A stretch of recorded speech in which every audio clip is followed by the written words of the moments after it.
हाँ जी, 12th class practice question paper 1 के बेटे हम section A, B and C discuss कर चुके हैं।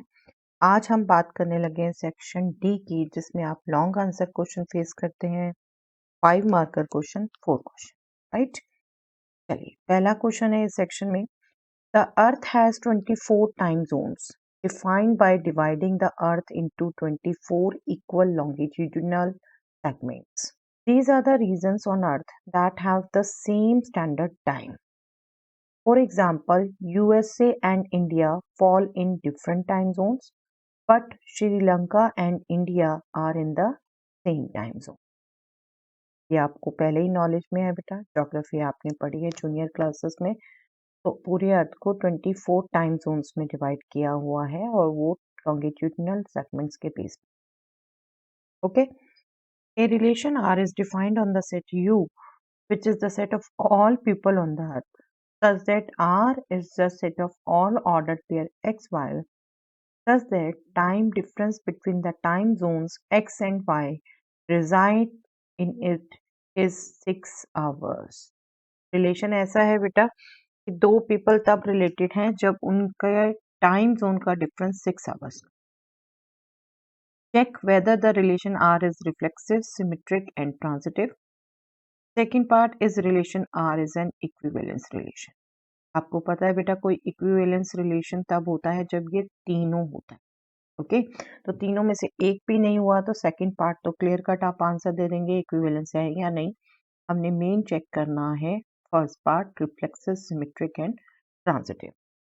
ओके, अब रिफ्लेक्सिव के लिए क्या होता है? रिफ्लेक्सिव की बात करें तो हर एलिमेंट खुद से रिलेटेड होना चाहिए। एलिमेंट कहाँ से है? यू से, ठीक है। All people on the earth, X and Y related कब है? जब उनका टाइम जोन का डिफरेंस 6 आवर्स है। एक पर्सन का खुद से ही टाइम जोन का डिफरेंस 0 आवर, 0 आवर, 6 आवर नहीं होगा, 0 आवर होगा। तो क्लियर कट कोई भी पर्सन खुद से रिलेटेड नहीं होगा, ठीक है। As time difference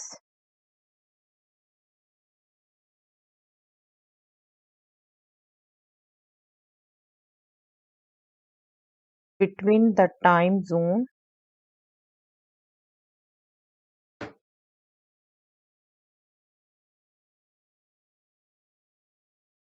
of X with himself or herself is 0 hours. 0 hours. Therefore, X does not belong to R for all X belonging to U.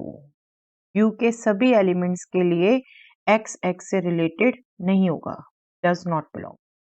Okay, जब does not belongs to नहीं होगा, that means R is not reflect. Reflexive के लिए तो क्या है? हर element खुद से रिलेटेड होना चाहिए, वो नहीं है।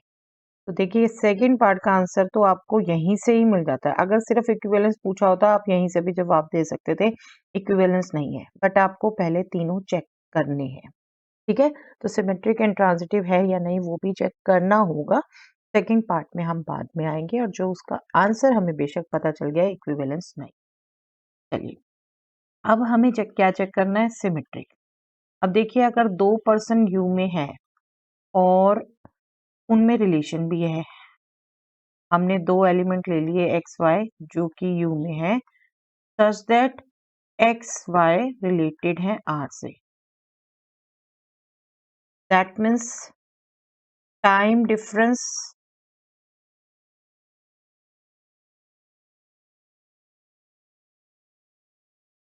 where x and y reside,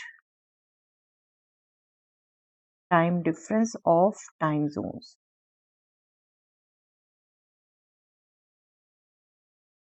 is 6 hours. जब x and y का टाइम जोन का डिफरेंस कह रहे हैं 6 hours, that means y and x का भी सेम है। ऑब्वियस सा है बेटा, ये difference of time zones of y and x is also 6 hours. That means y and x are related by the relation r. Okay, that means r is symmetric. अगर एक दूसरे से रिलेटेड है तो दूसरा भी पहले से रिलेटेड होना चाहिए. सिमेट्रिक डिफरेंस का सिंपल सा. Okay, now transitive. ट्रांजिटिव कब कहते हैं बेटा हम? जब एक दूसरे से रिलेटेड है, दूसरा तीसरे से रिलेटेड है, तो पहला तीसरे से रिलेटेड हो. अब जरा सिंपल से अंडरस्टैंडिंग करें. एक्स वाई से, वाई जेड से, दैट मीन्स इन दोनों के टाइम जोन का डिफरेंस 6 आवर्स, इन दोनों के टाइम जोन का डिफरेंस 6 आवर्स. ठीक है, अगर एक्स और जेड के डिफरेंस की बात करो तो वो वेरी कर सकता है बेटा 0 से 12 आवर्स. 0 से 12 आवर्स वेरी करेगा ना. अगर आपका ये बिल्कुल टाइम जोन सेम में ही है दोनों एक्स और जेड, तब भी तो एक्स वाई से भी रिलेटेड होगा, वाई जेड से भी रिलेटेड होगा, तब तो डिफरेंस 0 आ जाएगा. लेकिन अगर टाइम जोन कहीं लॉन्गिट्यूड से आपका इधर और इधर वाली बात है तो इन दोनों का खुद का डिफरेंस कितना हो जाएगा? 12 आवर्स का. तब भी 6 आवर्स नहीं, 6 आवर्स नहीं होगा एग्जैक्टली, जबकि 6 आवर्स चाहिए exactly. That means transitive. Okay, simple understanding reason आपको बता दिया, बस इसको हमने मेंशन करना है. Let X Y Z these 3 elements are in U. और कैसे हैं कि एक्स वाई से रिलेटेड है और वाई जेड से रिलेटेड है बाय द रिलेशन आर. ठीक है, that means difference of time zones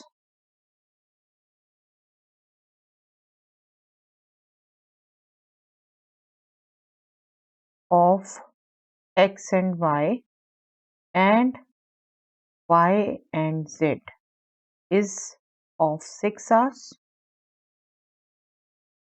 6 hours. That means difference of time zones of x and z will vary from 0 to 12 hours. जरूरी नहीं है वो 6 hours हो. ठीक है, that means x is not related with z by the relation r. That means r is not transitive. Okay, तो symmetric है सिर्फ, ना तो रिफ्लेक्सिव है ना ट्रांजिटिव है. सेकंड पार्ट का आंसर दे सकते हैं. S R is only symmetric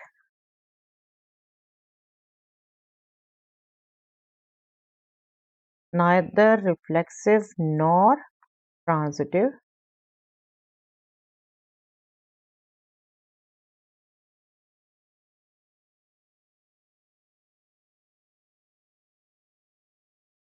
Therefore, R is not an equivalence. Okay, understanding का क्वेश्चन था बेटा आपका. और आपको अगर समझ है रिफ्लेक्सिव सिमेट्रिक ट्रांजिटिव कब होते हैं और अंडरस्टैंडिंग हो गई क्वेश्चन में क्या क्या आ जा रहा है, आप इजीली चेक कर पाए हो. बस लिखना है आपका. ठीक? चलिए, इसके ऑप्शन में क्वेश्चन है बेटा जो एक्सपेक्टेड होता है इक्विवेलेंस रिलेशन एंड 1 1 ऑन 2, दो ही चीजें आपकी हैं से यहाँ पर. A function f from R minus the set with element minus 1 1, that means domain is this, to R is defined as fx is equal to x upon x square minus 1. Check if f is 1 1, check if f is onto. 1 1 onto दोनों check करने हैं. सबसे पहला part 1 1 के लिए check करें अगर हम, तो 1 1 के लिए क्या करते हैं, दो एलिमेंट ले लेते हैं हम. इसमें डोमेन में R minus set with element minus 1 1. कैसे लिए कि F X equal to F Y हो। अब हमने चेक करना है कि बेटा x इक्वल टू वाई होगा या नहीं होगा। F X equal to F Y मतलब x upon X square minus one equal to Y upon Y square minus one है। क्रॉस मल्टीप्लाई कर दें, x into Y square minus one equal to Y into X square minus one होगा। Now we can open the bracket and we can take all elements on one side। ये plus है, minus हो गया, ये minus है, ये इधर आके प्लस हो गया। ठीक है, अब यहाँ से देखो ये सिंगल सिंगल पावर टर्म एक साथ रख सकते हैं हम, और इन दोनों को एक साथ रख के एक्स वाई कॉमन ले सकते हैं। यहाँ से रह जाएगा वाई, यहाँ से रह जाएगा एक्स, और ऐसे यहाँ पर इन दोनों को रख दें तो वाई, दो टर्म हो गई, दोनों में y माइनस एक्स है, y माइनस एक्स हम कॉमन ले सकते हैं, और एक्स वाई प्लस वन। अब आप यहाँ देखो तो दो का प्रोडक्ट जीरो आ रहा है, that means either of them is zero, that means y from here is x और y from here is minus one by x. दोनों वैल्यू ले सकता है, y x भी ले सकता है, y minus one by x भी ले सकता है। That means f is not one one, जबकि वन वन होने के लिए सिर्फ पहला वाला होना चाहिए था बेटा, y इक्वल टू एक्स आना चाहिए था, y equal to minus one by X नहीं आना। देखिए इसको छोड़ के आप कोई, चलिए टू ही समझ लें, टू रखें यहाँ, two minus one by two, उनके लिए F X equal to F Y आ रहा है। आप चाहे बिल्कुल यहाँ पर समझ आ रही है बिल्कुल ये कि दो वैल्यूज आ गई हैं, लिखना चाहे एक बार अपनी अंडरस्टैंडिंग के लिए लिख सकते हैं। Yes, for x is equal to 2, y is equal to minus 1 by 2, fx is equal to fy, so f is okay। अब on to के लिए क्या करते हैं हम function fx is equal to y के लिए y हम डोमेन में ऐसा लेते हैं कि fx is equal to y हो, और x निकालने की कोशिश करते हैं जो कि डोमेन में लाई करे। x क्या है, x upon x square minus one, cross multiply कर दें, x will be y into x square minus 1, that means this will be equal to y x square minus y।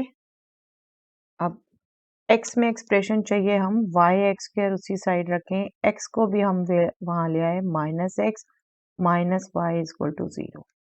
ये x में एक quadratic हो गई जिसमें x स्क्वायर का coefficient y है, x का कोफिशिएंट माइनस वन है और constant term minus, right. Quadratic फॉर्मूले से इसको सॉल्व कर सकते हैं। x इक्वल टू minus b which will be 1 plus minus square root b square मतलब 1 minus 1 square minus 4 into y into minus, that means plus 4y square upon 2a, that means 2y।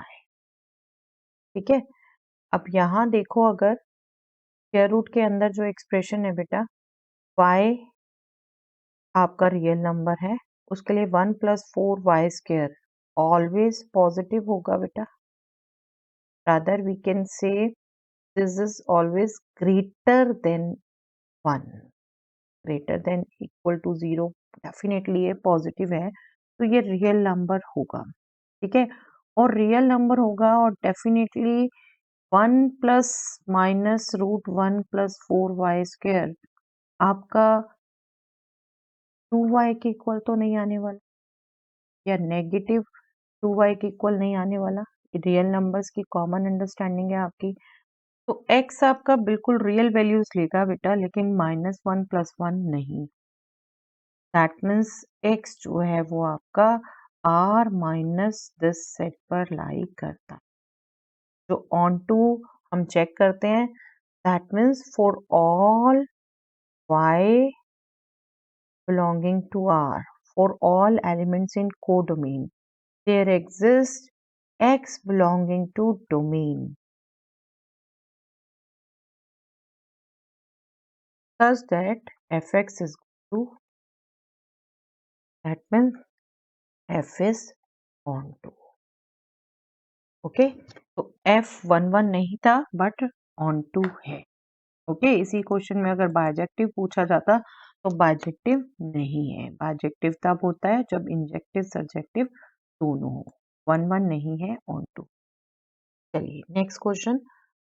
Abdul threw a basketball in the direction of the basketball hoop. You can see in the figure also, which traversed a parabolic path in a vertical plane as shown below. Parabolic path traverse कर रहा है ये. The equation of the path traversed by the ball is y is equal to ax square plus bx plus c. ये equation clear cut जो picture में भी दिखा रहा है ये आपकी ट्रेवर्स कर रहा है. ठीक है, with respect to a X Y coordinate system in the vertical plane the ball traverse through the point 10 16 20 22 30 25. Ball इन दो तीन पॉइंट से पास हो रही है. 10 16 से आपको दिख रहा है बेटा ये वर्टिकल एक्स वाई प्लेन है. एक्स इस डायरेक्शन में और वाई इस डायरेक्शन. ठीक है, अब आपको कह रहे हैं कि 10 16 20 22 एंड 30 25 से ये पाथ पास हो रहा है. The basketball hoop is at a horizontal distance of 70 feet. दिख रहा है clear cut from Abdul. The height of the basketball is 10 feet. ये भी फिगर में दिख रहा है from the floor to the top edge of the rim. Rim के टॉप एज तक इसकी हाइट 10 फीट है. Did the ball successfully go through the hole? ये जो कंडीशंस उन्होंने दी है ये इस पाथ को कवर कर रहा है ये बॉल और इन 3 पॉइंट से पास हो रहा है. आपको कहा है कि क्या बॉल हुप में जाएगी, इसमें डलेगी. Justify your answer. देखिए बॉल इसमें कब जाएगी, जब ये 10 फीट से थोड़ा ऊपर से आ रहा है तब जाएगी. ठीक है, रेंज एक्चुअली नहीं मिली को प्रॉपर ये क्वेश्चन बिल्ड होता तो आपको हाईएस्ट रेंज भी बता सकते थे कि यहाँ से यहाँ तक में हो, अदरवाइज तो बॉल आगे भी जा सकती है. राइट नाउ हम यही एज्यूम करें सिर्फ कि यस 10 फीट से ऊपर होगा तो जाएगी. अगर 10 फीट से नीचे आ गया डिस्टेंस तो नहीं जाएगी. अब 10 ये तो हमें पता है ये 70 फीट है. पाथ ये कवर कर रहा है बट एबीसी की वैल्यू नहीं पता ना. एबीसी की वैल्यू पता चल गई, हमारे पास इक्वेशन आ गई तो 70 फीट ये एक्स पुट करके हम y की वैल्यू निकाल सकते हैं. वो y की वैल्यू अगर 10 फीट से ज़्यादा आई तो यस पास होगा, कम आई तो नहीं हो. ओके, तो यहाँ अभी हमारा मेन काम क्या रह जाएगा, ये हमारी एक इक्वेशन दी है जो पैराबोला कवर कर रहा है और ये पास कर रहा है इन 3 पॉइंट से. तो हमारे पास एक तरीके से 3 इक्वेशन आ जाएंगी बेटा एबीसी में. एबीसी हम निकाल लें, एबीसी को हम इसमें पुट कर दें, फिर बाय निकाल लें फॉर 70 फीट, फिर हमसे चेक हो जाएगा. ठीक है, तो पहला काम तो ये एबीसी निकालना है और एबीसी निकालने के लिए पहले वाई और एक्स की ये वैल्यूज पुट करनी पड़ेंगी. 10 16 रखा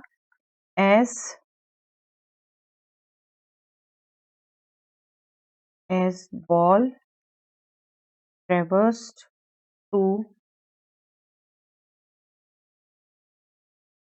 the points, तीनों पॉइंट लिख दें. 10 16 20 22 30 25.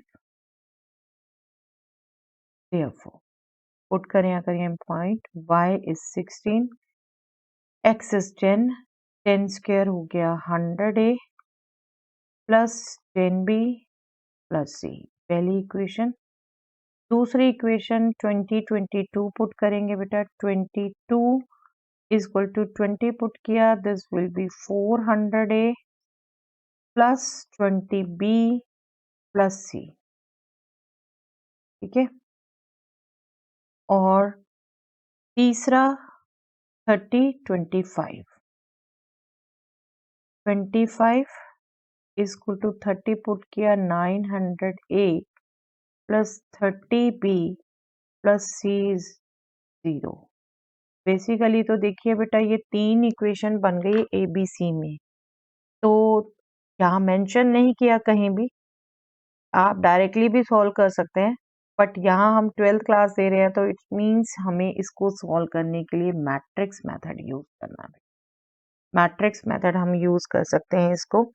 इस सिस्टम को हम लिखे मैट्रिक्स फॉर्म में, this system in matrix form can be written as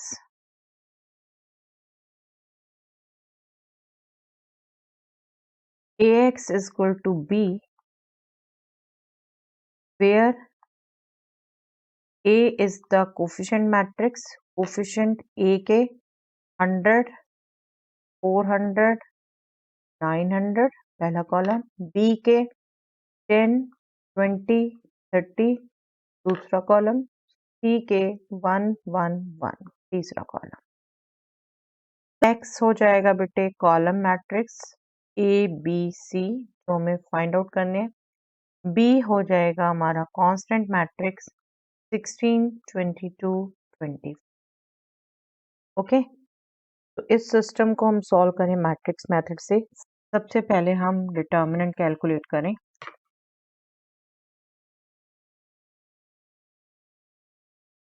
hundred, 400, 900, 10, 20, 30, 1, 1, 1। अब आपके ऊपर है बेटा, जैसे भी आपको मेथड याद है, अगर आप शॉर्टकट यूज करें तो सिंपली एडजॉइंट भी इजीली हम निकाल पाएंगे। Let me just right that 100, 10, 1, 400, 21, 900, 31। अब 100, 400, 900 रिपीट करना है, 10, 20, 30 रिपीट करना है। Diagonally 100 into 20 into 1000 plus 10 into 1 into 900, that means 9000, plus 1 into 400 into 30, that means 12,000, right? और सब्ट्रैक्ट करना है नीचे से ऊपर, 900 into 20 into 1, 9 2s are 18,000, minus 30 into 1 into 100, that means 3000, sorry plus minus तो हमने कॉमन ले लिया ना, अगेन इसको भी minus 1 into 400 and that means 4000। Okay, ये अब सीधा थाउजेंड्स में है सब नंबर। 12 प्लस 9 21 प्लस 2 23 और सब्ट्रैक्ट करना है 18 3 21 24 25 23 minus 25 that means minus 2000 which is not zero, therefore system is consistent। Okay, और हम इसका सॉल्यूशन सीधा निकालें। सॉल्यूशन होता है x is equal to a inverse b। a inverse हम निकालते हैं 1 upon determinant a into adjoint a into b। ठीक है, डिटर्मिनेंट a हम निकाल चुके, एडजॉइंट हम पुट कर देंगे। x means abc column, 1 upon minus 2000 adjoint. Adjoint निकालें बेटा तो हमें ये फर्स्ट 2 रोज रिपीट करनी है यहाँ पर।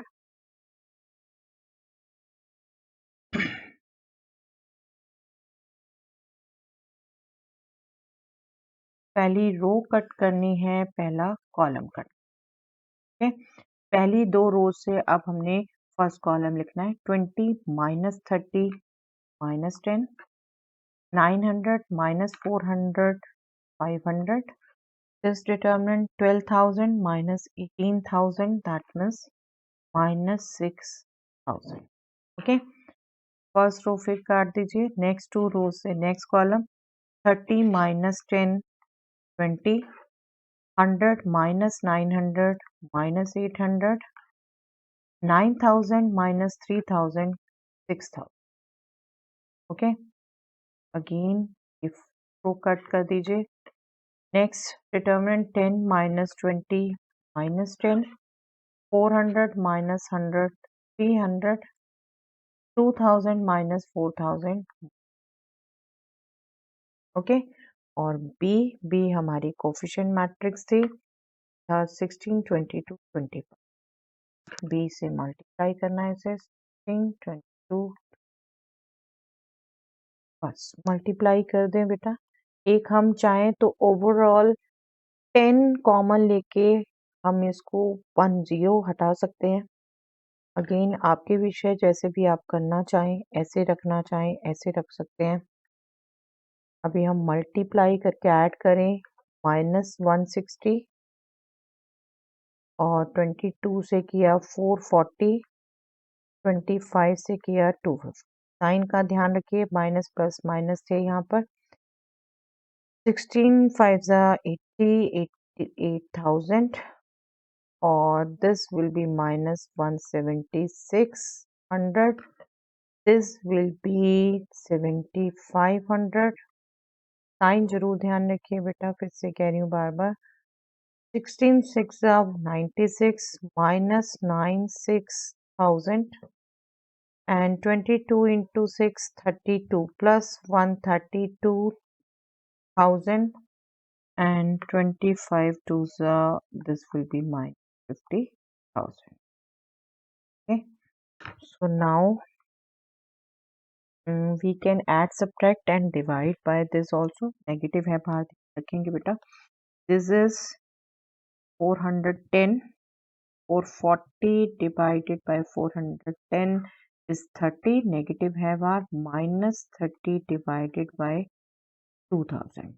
Okay, next हो जाएगा हमारा, ये हो गया 80 75 155. 155 minus 176, that means minus 2100 divided by 2000. और ये हो जाएगा next 96 50 146. 146 negative plus 132, that means 46 32, that means minus 1400,000 divided by 2. Okay, just इसको भी हम सिंप्लीफाई कर ले. तो राइट में आ गया हमारा, सिर्फ 0 कटेगा फर्स्ट में, -3/200. नेक्स्ट में आएगा 2 zeros कट गए, -21/20. और नेक्स्ट में आएगा, यहाँ माइनस अंदर आया था तो बाहर प्लस सेक्शन में. साइन चेक कर ले एक बार. इनमें प्लस का छोटा आया था, इनमें नहीं आया था. 155 था. हाँ, तो यहाँ प्लस आए. यही साथ के साथ चेक हो जाता है बेटा, एक बार क्लिक कर जाए चेक कर लीजिए. तो यहाँ से क्या आ गया, ए आ गया हमारा -3/200, बी आ गया 21/20 और सी आ गया 7. दैट मीन्स y जो कि ax² plus bx plus c था, वो हो गया हमारा -3/200x² plus 21/20x plus 7. Okay, और हमें किस पॉइंट पे निकालना था, 70 फीट. x को 70 फीट रखें, फिर हम y निकालें तो पता चलेगा हमें कि y क्या आता है, 10 फीट से कम या ज़्यादा. 4x is equal to 70 feet. We will get y is equal to -3/200. 70 put किया यहाँ पर 4900 प्लस 21/20. 70 पुट किया यहाँ पर भी, यहाँ 2 0 कट गए, यहाँ पर 0 कट गया. अगर हम एलसीएम ले लें 1/2 This will be 49 into 3, that means 150 minus 3, 147 negative का, और ये हो जाएगा 147। ओके, एलसीएम 14 रह गया, ये देखिए कैंसिल ही हो गया। 14 divided by 2 is 7, y will be 7 feet, as y is equal to 7 feet less than 10 feet, therefore हमसे जो पूछा था उसी टर्मिनोलॉजी में आंसर दे दें। Did the ball successfully go through the hoop? No. Ball will not go through the hoop. Application type question है बेटा, clear cut. Matrix method उन्होंने लिखा नहीं, मैट्रिक्स मेथड हम यूज कर रहे हैं, मैट्रिक्स मेथड का application. Okay, quite a good question. Shown below are concrete elliptical water pipes, each 10 feet in length. ये कंक्रीट एलिप्टिकल पाइप्स है, मतलब ये इनकी शेप एलिप्टिकल है बेटा, और इनकी लेंथ दे रखी है 10 फीट। ठीक है। The graph given above represents the inner circumference of the elliptical pipe. इसका ये inner circumference दिखा रहा है, ये वाला। Where x and y are in feet, जो x और y है वो feet में है. Assume that the water flows uniformly and fully covered the inner cross sectional area of the pipe. हम ये एज्यूम कर रहे हैं कि वाटर का फ्लो यूनिफॉर्म है और ये पूरा एरिया कवर कर रहा है, क्रॉस सेक्शनल एरिया पूरा कवर कर रहा है।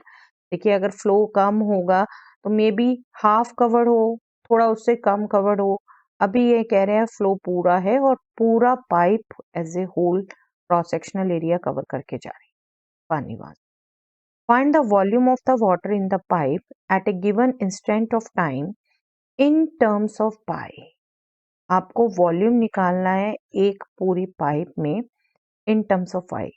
यूज द इंटीग्रेशन मेथड, यहाँ देखिए क्लियर कट कह दिया, use integration method and show your step.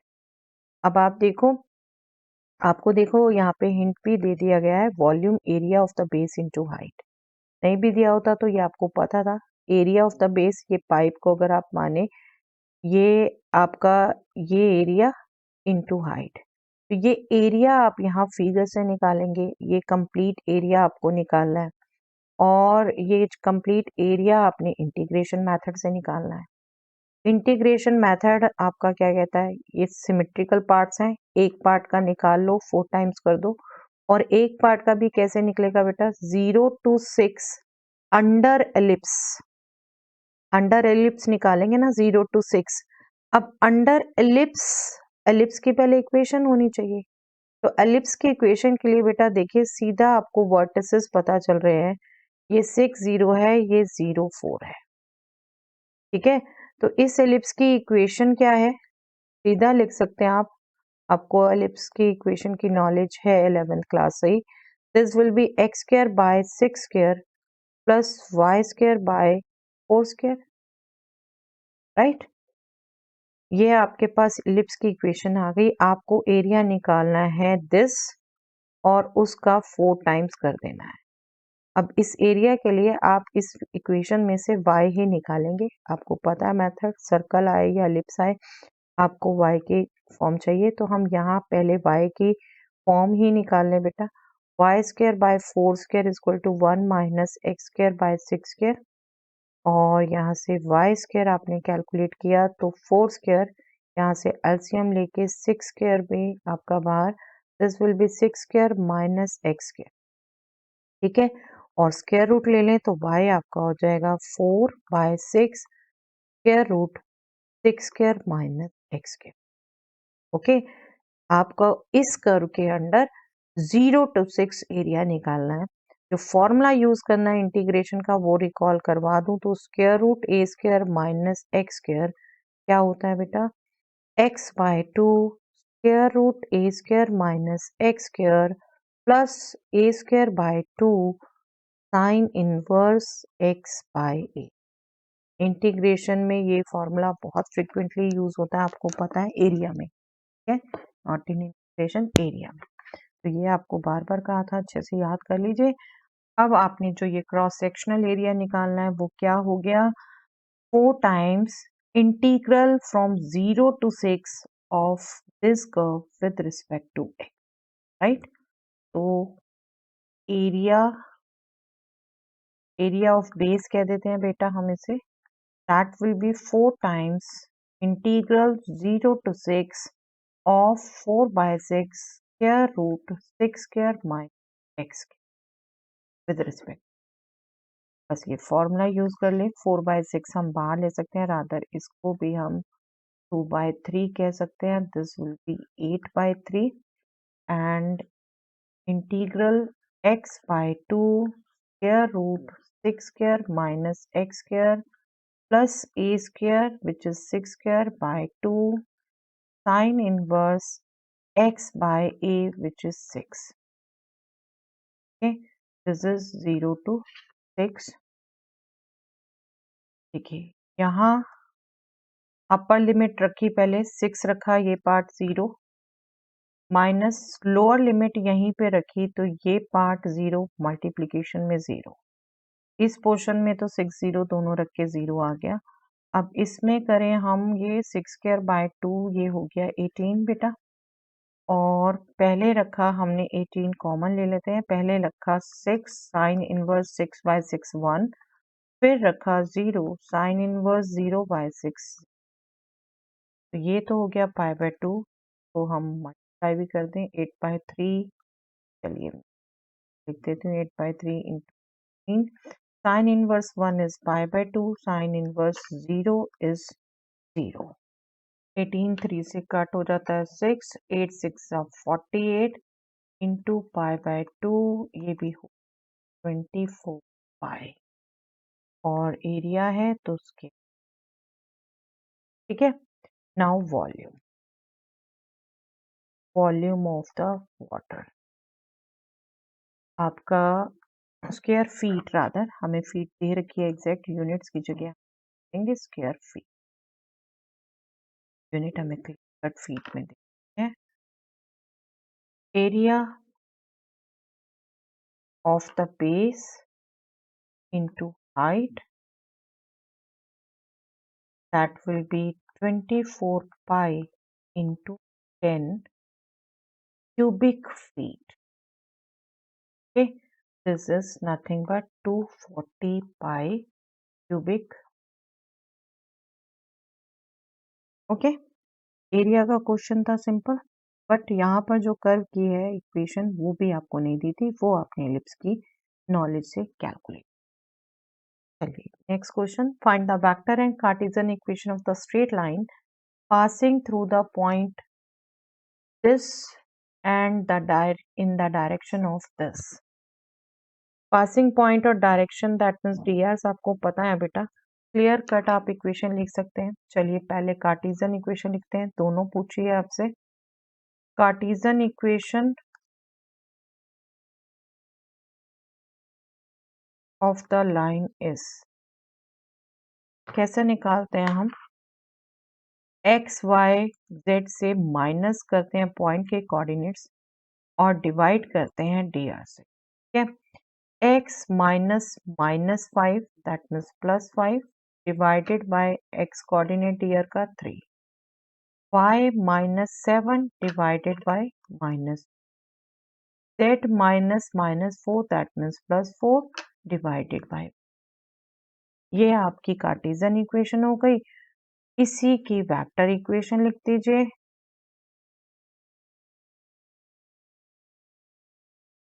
Vector equation कैसे लिखी जाएगी, r equal to passing point का वेक्टर, वो क्या होगा, -5i + 7j - 4k, ठीक है। पॉइंट्स को i j k से मल्टीप्लाई करके वेक्टर आप बना देते हैं, plus lambda times direction vector 3i - 2j + k। तो फर्स्ट पार्ट तो आपका हो गया क्लियर कट, बिल्कुल आपकी नॉलेज यूज हुई। सेकंड में आपसे कहा find the point where this straight line crosses the X Y plane. ये straight line X Y plane को क्रॉस करे। एक्स वाई प्लेन में क्या होता है बेटा, जेड कोऑर्डिनेट 0 होता है। अगर आप पॉइंट यहाँ से निकाल लें, इसको से मैं चलिए सेकंड से ही करती हूँ। ये आपको गिवन हो गई equation x plus 5 is by 3 y minus 7 by -2 z plus 4 by 1 is equal to k। आप सपोज इसे k ले लेते हो, आप इसमें से एक पॉइंट निकाल सकते हो, x will be 3k minus 5, ठीक है, y will be minus 2k plus 7, z will be k minus 4. Okay, then a point on the line is, ये जो x y z आपने निकाले, ये पॉइंट के कोऑर्डिनेट्स होंगे 3k minus 5 minus 2k plus 7 k minus 4, right. और ये point आपको कह रहे हैं लाइन क्रॉस करे एक्स वाई प्लेन को, तो ये z कोऑर्डिनेट 0 होगा। ओके, तो आप क्लियर कट मेंशन कर देंगे when line crosses xy plane, z coordinate will be 0. That means k minus 4 will be 0. That means k will be 4. अब ये जो k 4 आ गया, उसको आप पुट कर देंगे इसी पॉइंट में, तो आपको जो पॉइंट पूछा है वो आ जाएगा। आप कोऑर्डिनेट आए हैं इसके 3k minus 5 minus 2k plus 7, इसमें पुट कर दीजिए k is equal to 4, 3 into 4 minus 5 minus 2 into 4 plus 7, last 0 है। This is 7, this is minus 1, this is 6। Okay, quite a simple question बेटा, आपका रेगुलर क्वेश्चन ही है ये तो। इक्वेशन निकालना लाइन की और एक्स वाई प्लेन से पास हो रहा है तो कोऑर्डिनेट। चलिए, given below are two lines L1 and L2, find the angle between two lines. Angle between two lines के लिए हमें बेटा उसके डीआर चाहिए। लाइन हमें दे रखी है जिस फॉर्म में, हम उससे स्टैंडर्ड फॉर्म में लिख दें। और नेक्स्ट क्वेश्चन में पूछा है find the shortest distance. Okay, पहले फर्स्ट करते हैं। फर्स्ट हमें जो कहा है L1 और L2 के बीच में हमें एंगल निकालना है, इसको हम स्टैंडर्ड फॉर्म में लिखें। स्टैंडर्ड फॉर्म में लिखेंगे तो 2 को हम डिवाइड करेंगे 1/2, एक्स वाई जेड के कोफिशिएंट 1 चाहिए बेटा, y divided by 1/3 is equal to z divided by -1। देखिए, हम डी आर 1/2 1/3 वगैरह करें, कैलकुलेशन करें, डी आर से चाहिए हमें, तो हम इसको 6 से मल्टीप्लाई कर सकते हैं थ्रू आउट, नीचे एक तरीके से 6 से डिवाइड कर सकते हैं, तो हमें मिल जाएगा 3, यहाँ मिल जाएगा 2, यहाँ मिल जाएगा -, तो 3 2 -6 डी आर आ गए L1 के, ठीक है। L2 के लिख सकते हैं यहाँ पर 3 2 -6 are DRs of L1। L2 की इक्वेशन दे रखी है बेटा 6x माइनस वाई माइनस 4 से, इसको भी ऐसे ही स्टैंडर्ड फॉर्म में लिखते हैं, x divided by 1/6, y divided by -1, z divided bye -1/4। अब 6 और 4 का एलसीएम 12, 12 से डिवाइड कर दे बेटा थ्रू आउट, 12 से करेंगे तो 2, ये हो जाएगा -12 और ये हो जाएगा -3। That means 2 -12 -3 are DRs of L2। अब DRs में हमें रिलेशन पता है बेटा, वेक्टर से आपको कहती हूँ, अगर आपका याद किया हुआ है cos थीटा, थीटा एंगल है तो A vector dot B vector divided by magnitude A into magnitude. अब ये DRs हैं, तो ए और बी का डॉट प्रोडक्ट कॉरस्पॉन्डिंग इसे मल्टीप्लाई करेंगे आप। मैग्नीट्यूड एक तरीके से निकलेगा square root 3 square 2 square minus 6 square, add करेंगे मैग्नीट्यूड बी निकलेगा इनका। ठीक है, तो अब एंगल हम एज्यूम कर ले, angle between L1 and L2, तो हमसे 3 2 minus 6 2 minus 12 minus 3 2 6 2 minus 12 अगर हमने एंगल थीटा माना है तो कॉस थीटा हमारे पास आ जाएगा, कॉरस्पॉन्डिंग मल्टीप्लाई करें 3 into 2 plus 2 into minus 12 plus minus 6 into minus. Formula ना लिख के मैं डिटेल में एक बार लिख रही बेटे, आपको क्लियर रह जाए। नाउ स्क्वायर रूट, पहले लाइन के डियर्स का स्क्वायर का सम 3 square plus 2 square plus minus square, दूसरी लाइन के डियर्स का स्क्वायर का सम 2 square plus minus 12 square plus minus, इसको कैलकुलेट कर लीजिए क्विकली, 6 माइनस 24 प्लस 18, ये तो जीरो ही आ गया बेटा, ये जीरो ही आ गया। आप ये निकालो या ना निकालो कोई फर्क नहीं है, एक बार निकाल लेते हैं। आप लिखा ही हुआ है जीरो, नेक्स्ट लाइन में लिखेंगे this will B 9 plus 4 13 13 plus 36 49, ये हो जाएगा 4 प्लस 144 4 प्लस 144 148 148 प्लस 9 157, बट ये आ गया जीरो, न्यूमैरेटर जीरो है, तो थीटा आप सीधा लिख सकते हो बेटा, कॉस थीटा जीरो कब होता है, थीटा इज 90 डिग्री और पाई बाय 2। ठीक है, थीटा इज 90 डिग्री। अब आइए सेकेंड क्वेश्चन में, एंगल आ गया between the lines 90 degree. Find the shortest distance between the two lines. Shortest distance आपको निकालना है बेटा दोनों लाइन में, पर यहाँ आप फॉर्मूला नहीं यूज करेंगे, just observe the two lines. इसकी अगर एग्जैक्ट स्टैंडर्ड फॉर्म में कहूँ, x minus zero Y minus zero Z minus zero, ये लिख सकते हैं ना बेटा। दोनों लाइंस ओरिजिन से पास कर रही हैं, दैट मीन्स दोनों लाइंस का इंटरसेक्शन पॉइंट ओरिजिन है।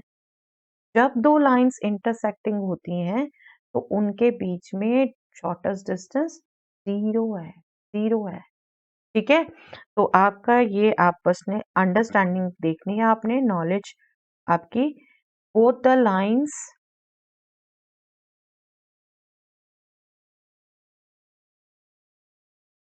Passes through origin.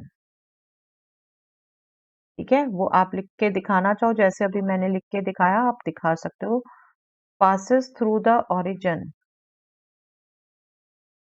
ठीक है, that means origin is the intersection point of L1 and L2. Okay, that means shortest distance between L1 and L2 is O. Intersecting lines के बीच shortest distance zero होता है। Okay, ये भी बहुत अच्छा question है बेटा आपकी अंडरस्टैंडिंग के लिए। चलिए, that's all for the day.